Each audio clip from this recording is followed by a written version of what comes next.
Today's video is going to be concerning telepathy. Now, some y'all need to know concerning telepathy. Telepathy is not emphasized or brought to the surface in the Western Hemisphere on a global scale for a reason. And it's simply because it would totally put cell phone companies out of business. You wouldn't even need a cell phone. You would be able to send images to people. There's a such thing called transmission telepathy, or a pictorial telepathy, where you can send images and pictures to a person where they can clearly see it in their mind of that which you are trying to give them. There's also a such thing as emotional telepathy, where people are known today as what they call empaths. They are picking up on emotional telepathy, and yet they have no idea of what is taking place. This is through the solar plexus, this form of telepathy, okay? Emotional telepathy. Then you have the mental telepathy, or what we just call telepathic communication. So today I will be going in great detail concerning these topics, okay? And it is something that is well needed to be studied, okay? Because we should be doing this shit every day, and really and truly, this is actually our God-given birthright. Telepathy. This is what we used to do. This is the universal language. Telepathy is that which we, in our original form, when we get our God-given birthright back, okay? When we unlock that which is in us that has been locked for a long ass time, and that which is coming now in the age that is about to be upon us, all of this shit is going to be in effect. And there's nothing the elites are going to be able to do about it. So, y'all, hang with me, because we finna go into telepathy in great detail. So y'all take notes on this shit, because this is going to be like class in session. Hold on tight, y'all. Let's go. Okay, so today I will be going into telepathy, and I will be using these books now. So we are going to, I'm going to be breaking down the different aspects of telepathy, not just mental telepathy, but there's also emotional telepathy. Okay? So you see here, how to understand and use telepathy. It is well to understand something about telepathy, for in years to come will be increasingly important for you to know if, when you are responding to telepathic suggestions, and even consciously to employ telepathy yourself. The very fact that you have picked up this book and have had enough interest in it to be reading this sentence is an indication you have the ability to receive and send mental telepathic messages. There are many kinds of telepathy. Mental telepathy is only one of them. Generally speaking, there are three broad classifications of telepathic communication. These are: 1. The telepathy, which takes place within the individual. Usually this is a form of communication between the higher self and the brain. This is stressed in the Rosicrucians' teachings and is described as cosmic contact. 2. Telepathic communication between individuals, which we will study in this chapter. Telepathy between groups or between an individual in a group. For you as an individual, the most important area for you to develop is the interplay between your soul, mind, and brain. If you can establish clear channels of communication amongst these three levels of your consciousness, you will be on the verge of a breakthrough into cosmic awareness or cosmic consciousness. This requires special training, which I will describe in chapter 12. The present chapter concerns itself with telepathic communication between individuals. Much false and misleading information is in circulation about telepathy, and as a result, many mistaken notions and vague ideas exist concerning it. So I will start with fundamentals. 4 types of telepathic communication between individuals are possible. There are 1. Emotional telepathy. The connection is between the solar plexus center of the individuals involved. It has largely to do with feeling. 2. Between mind and mind, or mental telepathy. This is what you are to study and learn. 3. Between soul and soul, an advanced study. 4. Between any 2 or 3 of these aspects simultaneously. Emotional and instinctive telepathy. The most common form of telepathy communication is, of course, that between the solar plexus centers of 2 or more individuals. This is sometimes called instinctive telepathy. It occurs when emotions or feelings are strongly held and corresponding radiations are transmitted from the solar plexus center, when direct physical contact exists, or when the auras of 2 or more individuals blend together. The transmission is effected quite easily. It rarely occurs at a distance, but when it does, under the urge of some powerful emotional stimulus, it is transmitted on the astral level, not the mental. This emotional or instinctive telepathy may occur between unthinking and undeveloped beings, between animals,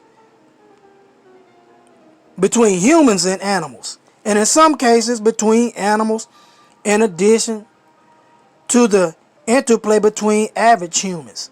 It is not a transmission of thought or words, but of feelings. So, I made videos concerning, like I said in some of my previous videos, you could be feeling a certain way and don't even know why you're feeling that way. It's because you picking up on somebody else's frequency. That is a form of telepathy. But let us continue. Menace, fear, friendliness, harmlessness, or love may all be experienced in this way. Such communications exist between mother and child, and in this manner in which the emotional body of the child is created by its parents just as surely as is the physical body. It is found in the theater when the star sways the audience and makes them laugh or cry. Y'all think about that shit. In this case, the individuals in the audience also exchange emotional reactions with each other in response to the stimulus provided by the performer. And it is one of the reasons why they are likely to panic if fire or any other danger threatens. It is also this type of telepathy which is found dominating the average spiritualistic seance. The people are urged to sit close together, sometimes with hands or arms touching to form a circle. This facilitates the free flow of solar plexus energy throughout the group. Their feelings, worries, sorrows, and desires become apparent and are introduced as part of the so-called reading. This emotional telepathy was the earliest mode of communication between man and man, and antedated speech. Originally, it concerned itself only with self-preservation and self-production and manifestation, and manifested chiefly as a type of inner sensation. Today, it still lingers in a higher form, and you have often heard, I have a feeling this is going to happen, or I felt you were going to call. You should make a positive effort to evaluate this type of sensitivity to a higher stage of feeling. Work toward communication communicating, work toward communication from heart to heart, and thus develop a compassionate interest in others. Now that was dealing with emotional telepathy. So some of us, we are what we call empaths, and we can feel the emotions of another person. That's because you're picking up their form of emotional telepathy. Now moving to mental telepathy. The second type of telepathic communication between individuals that form the mind of one to the mind of another is what we are concerned with here. Let me point out to you at the very outset that the more thoroughly emotion and feeling and strong desire are eliminated, the more accurate and successful will your experience become. So bottom line, he's saying you basically have to kill your emotions, becoming neutral, become a transmitter, as I have stated in some of my videos. Now, to move on. Actually, the strong desire to achieve success in telepathic work or the fear of failure is a sure way to neutralize the very best effort. Any emotion in the receiver tends to create streams of energy which radiate out from him and act as a shield or buffer which prevent the incoming mental energies from making contact. In somewhat the same manner, worry or anxiety on the part of the sender will turn his outgoing thought back on himself like a boomerang. So you basically, again, you have to deaden your emotions. You have to become still like an ocean with no moving waves. No waves whatsoever. The ocean must be calm. So it is with your mind and your emotions. Okay? Therefore, the first consideration should be the attainment of the proper attitude. Try to cultivate a spirit of don't care. You hear that? You just can't give a shit. Or non-attachment. Okay, this is how you're going to be able to send out a telepathic thought. In or receive one. You have to you have to literally deaden your emotional body. Okay? To me, like, if you deaden the emotional body, you become what you truly are, which is the observer. That's what you are at your core. Your consciousness. But you're the observer of consciousness latching onto itself other stages or dimensions or chakra centers. But you are the observer. So become what you are. In order to do this, you cannot be influenced by the emotional body. Okay? So you have to kill the emotional body. Of course, we all know we got to kill the ego, because that motherfucker is the enemy. Anyway, emotionally, you should feel that it is not important to you whether the experiment succeeds or not. This is another way of saying that your attention or your consciousness should be focused in the mind and brain. Let me read that again. This is another way of saying that your attention or your consciousness should be focused in the mind or brain. This can best be achieved by a person who has learned to concentrate and direct his thoughts as described in the chapter on thought. I must assume you have undertaken these preliminary steps in or prepared to proceed. So basically what he's talking about is learn how to meditate. How to focus on one point in this, because I ain't finna go over that. This shit will be entirely too long. So just to give you a quick brief summary, what he's talking about right now is meditation. Wherever you put your mind at, put 100% concentration in only that. Nothing else. Nothing outside of that. So moving on. Today, the capacity for mental telepathy is becoming increasingly evident. Instinctive telepathic work is still the easiest path for most, and this possibility must always be watched for and guarded against. Not that it is wrong or bad, but it makes for confusion. The solar plexus is still exceedingly active in most of us, and therefore the earliest successful attempts will usually be a mixture of emotional and mental telepathy.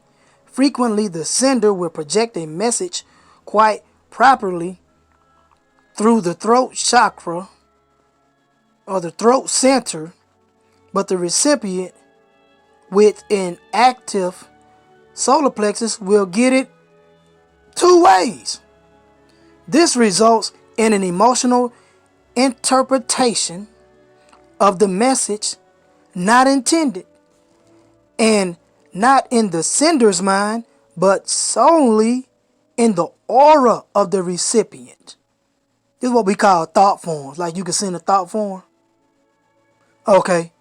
For example, the sender may project the message, hurry or make haste, having in mind nothing more than the speeding up of the recipient's efforts to learn the telepathic process. The receiver, however, even though he correctly apprehends the idea of make haste, is likely to surround it with all sorts of dire emotional pictures drawn from his own worry storehouse. He will experience a sense of frustration because he is not proceeding faster. He will fear he is failing because he is not fast enough. He will feel resentment at the circumstances which he believes retard his progress. In short, he will find himself in a complete emotional turmoil because of the implemented urgency and the message make haste. Thus, you see how important it is to have developed your powers of concentration to a point where it is possible to hold the attention or consciousness on a mental level and dissolve or drop off all emotional interference. This is the art of telepathy. This is the art of meditation.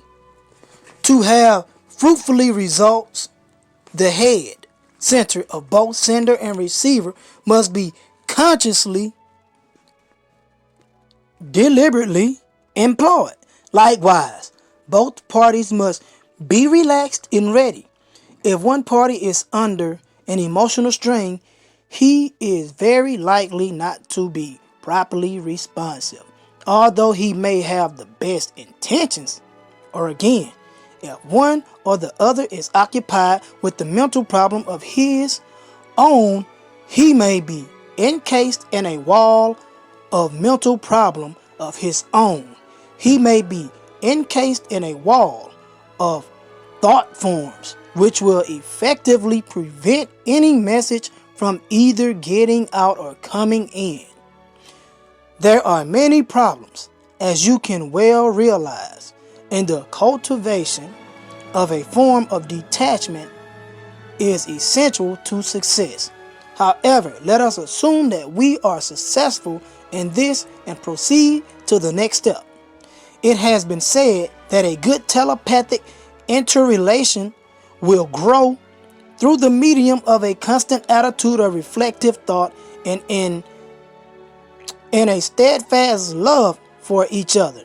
Now, love here does not refer to personal physical love, but to its higher counterpart, which recognizes all personality weaknesses and failings, but dismisses them as unimportant in relation to the shining light of the true inner self.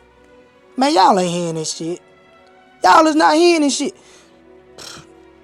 So this is to look beyond the personal self of the ego self. This is to look at the essence of the true you, the light being that is in you. I'm going to continue. These two factors of reflective thought and steadfast love cannot be developed overnight, and they are not possible between any two given persons. They represent an ultimate an idea, and we are usually at the beginning. But we must make a start, so what is needed is a technique. And planning this technique, we must bear in mind that in telepathy, we are dealing with matter and energy in just the same way as when we build a house or construct a railroad. True, we deal with a different type of energy in a much finer grade of matter, but they are still matter and energy and obey the laws of matter and energy. Always remember this: the technique of telepathy. In telepathy, we will be dealing with the force of love, the force of mind, and the primal energy in the following manner. The force of love attracts the needed material with which to cloth the idea, thought, or concept to be transmitted, thus producing coherency. You must realize that when you conceive an idea or frame a mental concept, you are actually gathering together and compressing into one place a portion of primal energy. In order to hold that portion together long enough for it to be transmitted to another, you must encase it in a capsule or compress it together in some way. This is where the force of love is needed, for love is a magnetic or attractive force of great power, and it causes the elements in the idea to cohere for a length of time that is in direct ratio to the amount of love force supplied. The force of love is also used by the recipient to attract the thought form or idea or message to himself after it has been released by the sender. This is done by the recipients concentrating on the sender in a loving way and sending the warmth of his love to the sender. You can see from this how difficult a transmission would become if the slightest dislike or disapproval was permitted to exist between the sender and recipient. This is why such emphasis is placed upon loving and non-critical attitude. So bottom line, it's impossible for you to send a telepathic message if you're not in harmony. So this is why you must be in harmony with the universal laws, and you must be in your heart chakra, meaning that it must be open and balanced so that you may qualify to send or to speak the universal language, which is telepathy. Okay? Now, moving on. The force of mind is necessary to literally light the way for an idea or thought form to be transmitted and received. While this whatever you say that shit, while this symbol of light is near to the actual manifestation, it will probably be clearer if I liken the mind to the telephone company, which, after receiving the number from the sender, proceeds to select the proper lines and connections out of the many millions available. The exact lines which will make the connection with the recipient. In fact, light is used. It is a most subtle substance as well as a very obvious one, and the energy of the mind can materialize on a beam of light. As we know that light is information. We know this shit. Okay? For more information concerning light is information, go watch my video. It's called what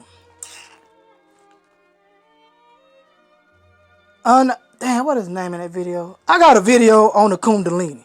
It's like a 4-part session. I think it's called the Kundalini Energy The Kundalini energy that is dormant in man, or that is dormant in us. That's it. The Kundalini energy that is dormant in us. Watch that video, okay? While I use documents proving that light is information and how it can be transferred through light. Information can, that is. Okay, anyway. In the last year or so, scientists have been experimenting with the idea of modulating laser beams in the same manner that a radio wave is modulated and sent out by a broadcasting station. Herein is a most important clue to successful mental telepathic communication. A so-called line of sight alignment, or a tube of light, like a laser beam, is set up between the brains and minds of the sender and recipient. The light from the sender's mind must project like a beam or beacon, and upon this ray the message will travel truly to its intended mark. Of course, the recipient must exert the magnetic power of love to attract attention, produce an alignment, and create attunement. 3. The primary energy inherent in the vital body of the receiver reacts to the energies of love and will as they make their dual impact. This causes the recipient's brain to first become passive and receptive and then gradually awaken to a response activity. The message or idea is then swept into the area of conscious awareness and realized by the recipient. I might point out here that as you advance in this work, you will frequently experience a delayed reaction. If you are close to some person, or have been working telepathically with a person, he may send you a message at a time not previously arranged. You may be involved in work or in some other way at the time, and your attention completely focused on what you are doing. In such cases, the message may be properly received and stored, and then released at a later time in your conscious mind when it is at rest. Having in mind the foregoing, the technique. Let me read that again. Having in mind the foregoing, the technique to be employed should be as follows. The sender must: 1. Send out love to the recipient while visualizing his face or name. 2. Focus his full attention on the mental level and quiet all emotions. 3. Visualize the message or idea. 4. Then send it in a stream of love to the recipient. 5. Dismiss all thought of the process from his mind with the feeling that the communication has been successfully transmitted. Now the recipient, on the other hand, should: 1. Send out a stream of love to the sender. This can be visualized as if he were reaching out his hand to touch him, and at the same time feeling the warmth of love for him. 2. By the use of the will, lift his consciousness to the mental level and hold it there, free from all emotional stress. 3. Relax and assume an attitude of indifference, not eagerness. This releases the psychic energy in his body to be impressed and molded by the incoming thought form. There you have it. This is the technique, the whole technique. It seems simple. It is simple. The only difficult part is in training the mind, the emotions, and the body to play the right part at the right time. This is like learning to paint or play the piano. Control is involved, and this takes practice and work. In the beginning, it will be best if the sender and recipient are in the same room or in adjoining rooms. Then the sender can notify the receiver when he is starting to send by giving a signal such as a tap of a pencil or the sounding of a bell, and can give some corresponding signal when he finishes. To start a simple visualization is best. Let the sender picture in his mind a clear-cut, generic figure, such as a circle, a triangle, a square, a star, some shit like that. Tell the recipient in advance it will be a geometric figure in order to facilitate the opening of the channel. Obviously, this type of advance warning has no place in true telepathic transmission. But in the beginning, it is important to facilitate matters in order to establish confidence. The sender should be able to get a good, clear visualization in about 30 seconds. He should try to hold it for about another 30 seconds, not more, then release it and put it out of his mind.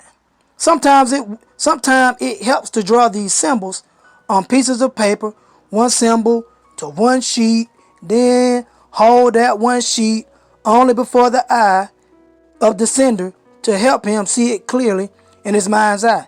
In fact, it is a good idea for the sender not to see any of the other symbols for at least 5 minutes before he starts to send. The mind is an odd instrument when it is not completely understood, and it is quite possible for the sender to be looking at one symbol and be thinking of another if he is not careful. Now, as pointed out earlier, do not try hard to do this. A relaxed and I don't care attitude is best. Never work at it more than 30 minutes at first, and only extend that time when you are achieving obvious success. You can start sending more complex messages. At first, try actual pictures.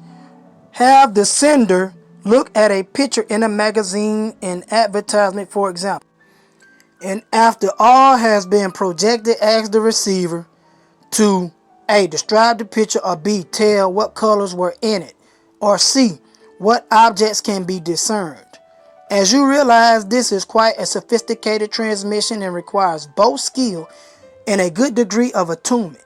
Try words and sentences also and proceed to make this more complicated as you find that the simple words are easily registered. Now I'm going to continue another part on this because this is going to be kind of long, y'all, because I'm about to lay out some strong blueprints as far as telepathy.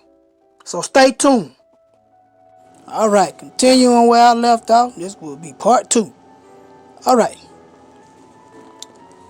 After you have achieved a degree of success working with a companion in the same room, try sending and receiving at a distance. Select a person in another part of the city, or better still, in another city, and decide on a specific day and time for the experiment. Do not spend more than 10 minutes sending or trying to receive. Then stop and check for results. This can be done by telephone and mail. Keep working with this until you succeed. It is no more difficult than working with someone in the same room, but you may find it so because of your imagination. And the medium you are using, distance is not a factor, but in the physical it is. Since all of your conscious acts are limited by time and distance, it is easy to fall into the trap of believing that your mental transmission and reception will be so impeded. Once you overcome this idea, you will find it just as quick and easy as transmission in the same room. Now, a demonstration of telepathy. This is picture transmission. The Rosicrucian lodges in various cities have classes in telepathy about once a month. The students usually are beginners who are being trained in the proper technique of reception. An advanced member skilled in sending images will proceed over the class in conducting instruction. He does not attempt a one-to-one relationship as described earlier, but radiates the image in all directions, not unlike the broadcasting from a TV station. A great variety of exercises are given which make it possible to emphasize different aspects of reception.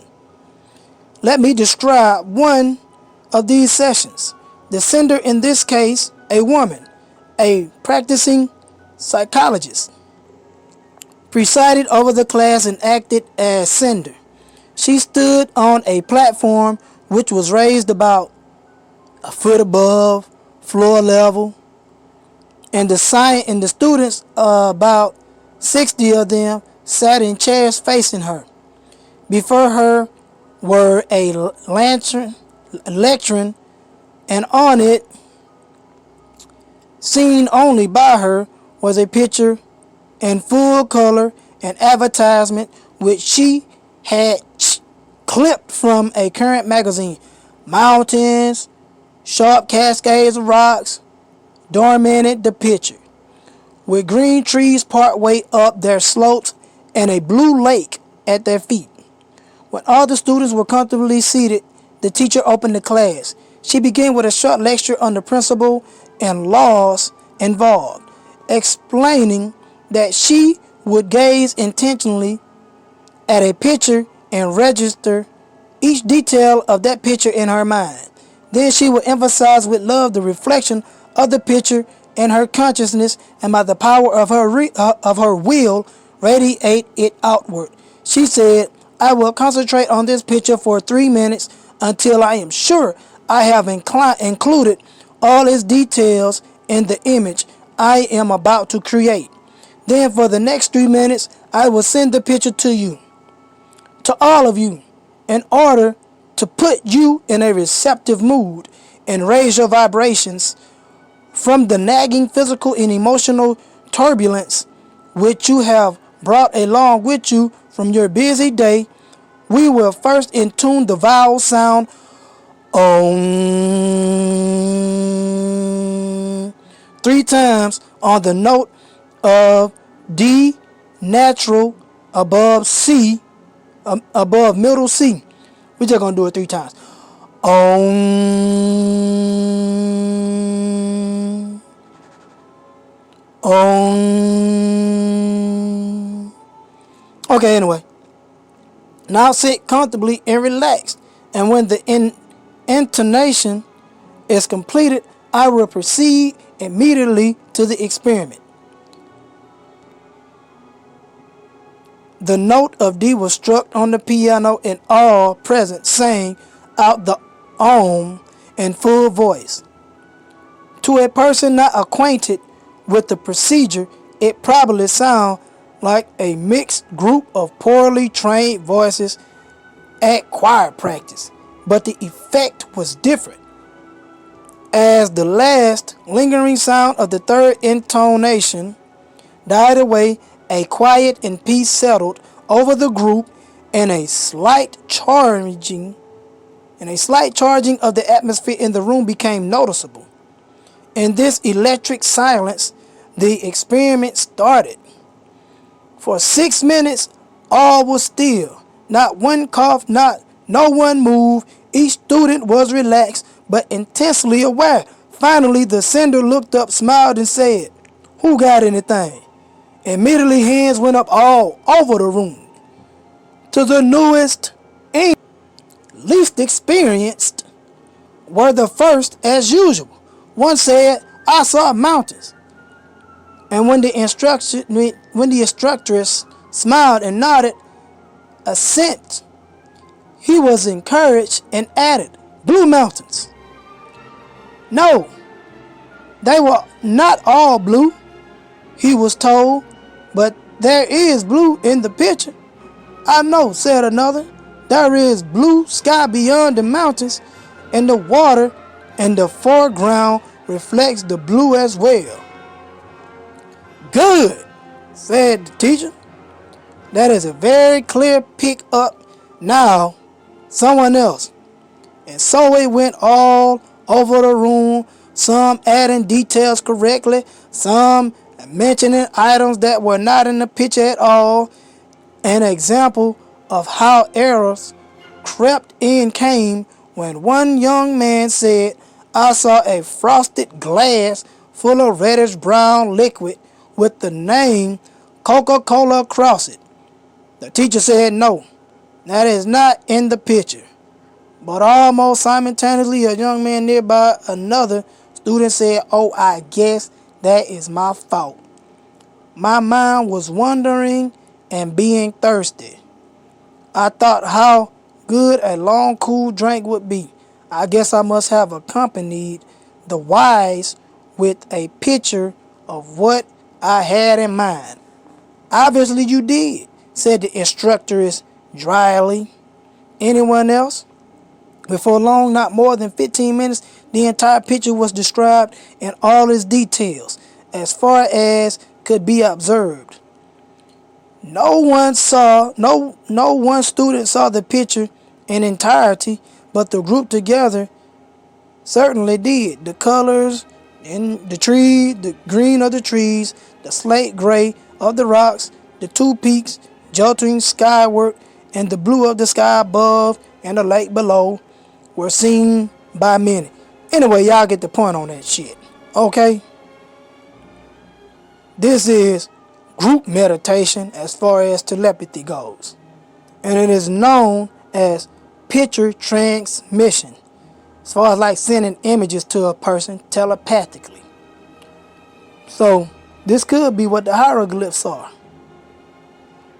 Now I will briefly touch on telepathy from the book You Forever by Tuesday Lob Sang Rapper. There it is, better picture. Wait. Damn, still blurry as hell. Down around you, screeching up and down at the top of their voices. No, you would either switch off the radio and run screaming yourself, or you would tell everybody to be quiet.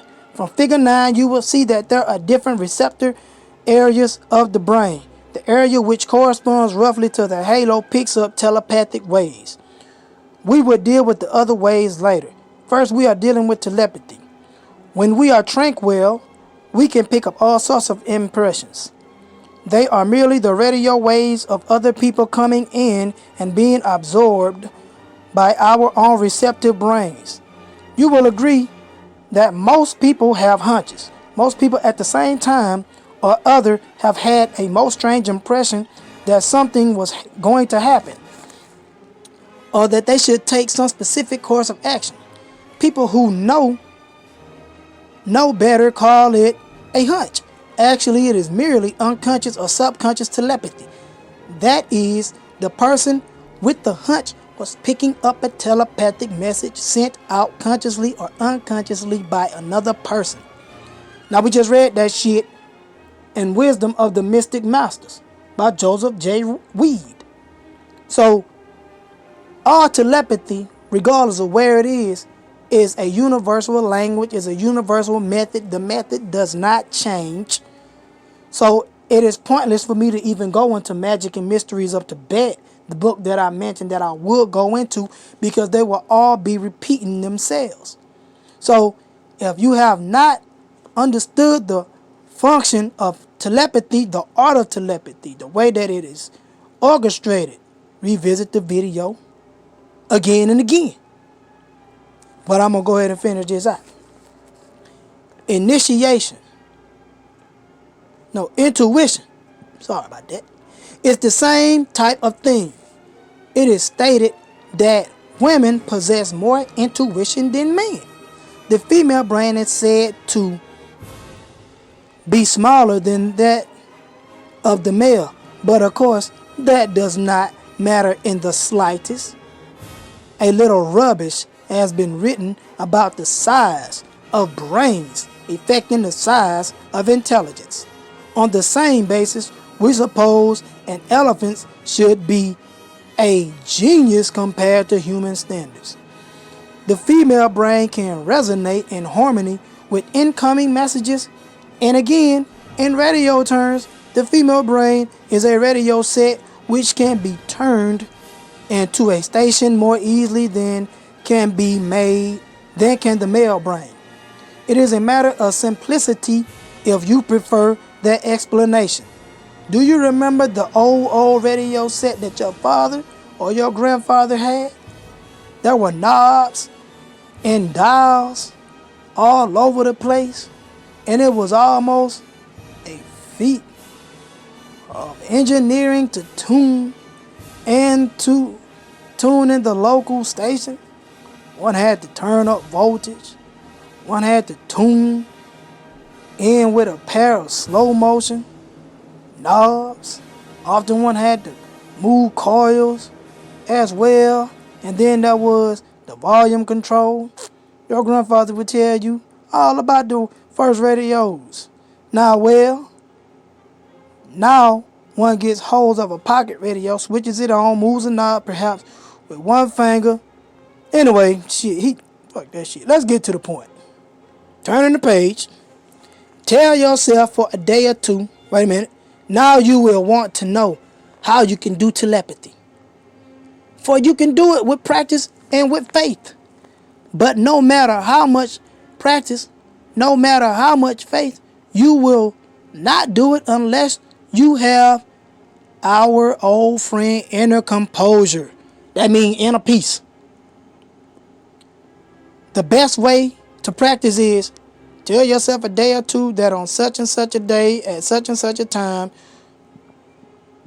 you are going to make your brain receptive so that you can pick up first general impressions and then definite telepathic messages.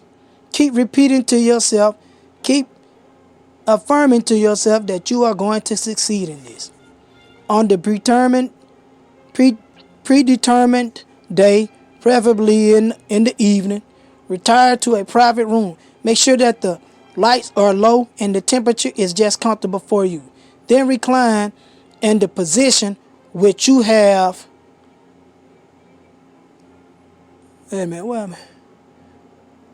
Which you have found to be the most comfortable. Have in your hand a photograph of a person to whom you are most attached. Any light should be behind you so that it shines on or eliminates the photograph. Breathe deeply for a few minutes. Now, in wisdom of the mystic masters, it say breathe in saying the word Om. This calms the body. Okay, this stimulates the pineal gland.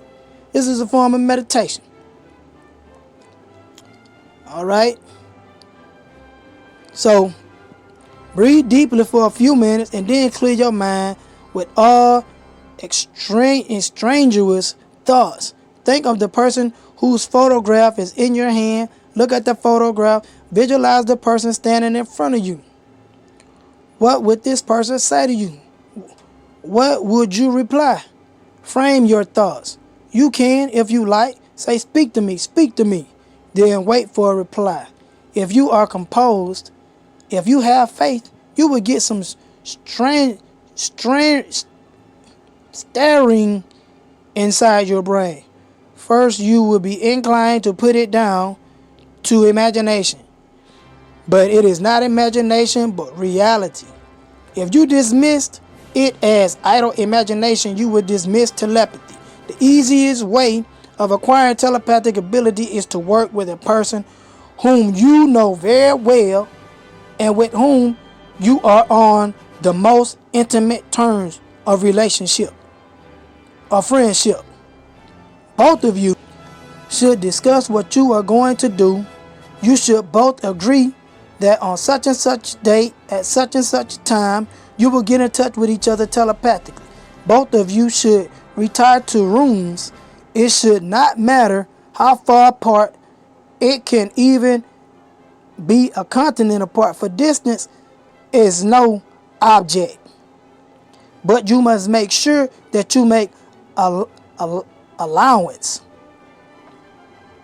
for any difference in time. For example, Buenos Aires may be 2 hours ahead of New York in time. You have to allow for that, otherwise your experiment will fail.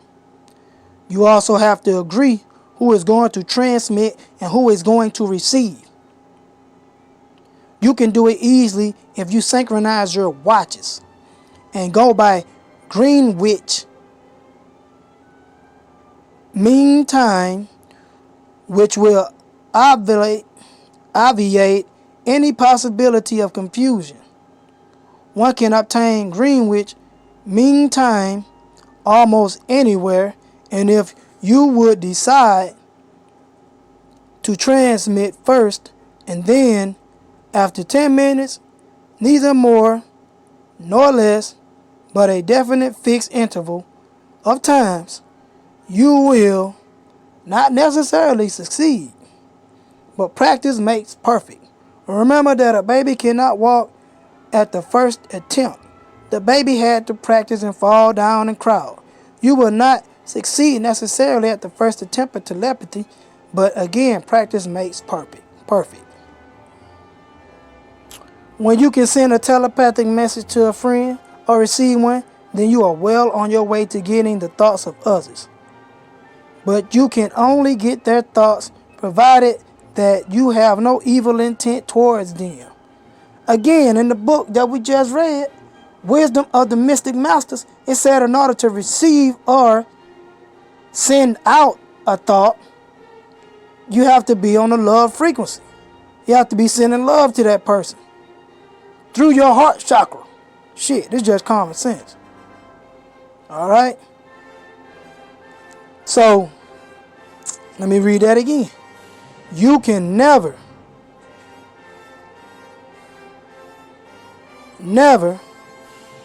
use telepathy or clairvoyance or psychometry to do harm to any person, nor can any other person do harm to you by these means.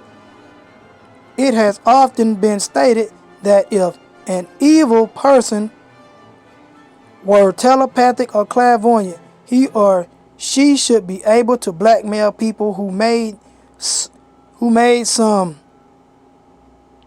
slight mistake, but that emphatically is not the case. It is impossible. You cannot have light and darkness at the same time. In the same place. You cannot have light and darkness at the same time in the same place, and you cannot use telepathy for evil. It is an absolutely inexorable law of metaphysics. Well, shit, that's good. Now the motherfucker want to clear up. I hope y'all can see this, so y'all can read along, so y'all can know I ain't making up this shit. This is what it say. So do not be alarmed. People do not read your thoughts to do you harm. No doubt many would like to, but they cannot do so. We mentioned that because of the fear that so many people have that a person by telepathy can know all the most secret fears and phobias. It is true that the purest minded people could pick up your thoughts, could see from your aura what your weak points were, but the pure person would not for one moment contemplate doing such a thing, and the impure person permanently lacks the ability. We suggest that you practice telepathy with a friend, or if you cannot get a friend to cooperate, relax, as we have said, and let thoughts come in to you. you will find first that your head is a buzz of conflicting thoughts. It is similar to when you go into a crowd of people. There is a babble of conversation. Just a horrible noise. Everyone seems to be talking at the same time at the top of their voices. But if you try, you can single out one voice. You can do that also in telepathy. Practice. You must practice and have faith, and then provided you keep calm about it all and have no intention of hurting any other person, you will be able to do telepathy. Alright?